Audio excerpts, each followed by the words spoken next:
La louve n'a pas de territoire. Elle est seule, chassée de la meute par nécessité et par les lois implacables de la survie. Elle doit trouver un endroit sûr, un refuge où personne ne remarque sa présence. Elle cherche un lieu sec, protégé du vent et de la pluie, avec un peu d'eau fraîche à proximité, mais pas trop, pour ne pas attirer de regards indésirables. Elle choisit une demi-pente, d'où elle peut observer les alentours, anticiper les dangers avant qu'il ne soit trop tard. Un trou sous une vieille racine, un tronc pourri que le temps a peu à peu vidé. Là, elle s'arrête. Ce sera l'endroit. Pendant la nuit, le travail commence. La douleur est intense mais silencieuse. 8 petits naissent, aveugles, fragiles, à peine accrochés à la vie. 2 ne survivent pas à la naissance. Sans hésiter, la louve les mange. Il n'y a pas de deuil, il n'y a pas de temps.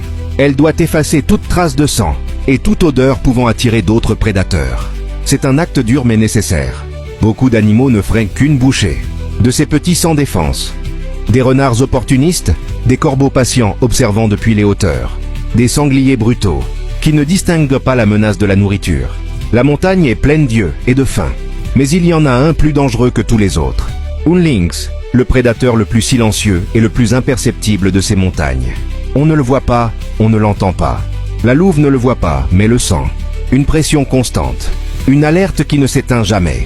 Le lynx peut rester immobile pendant des heures, fondu dans les rochers et les ombres, attendant le moment exact. Elle sait qu'il attaquera quand elle s'éloignera, quand elle devra abandonner ses petits pour chercher à manger.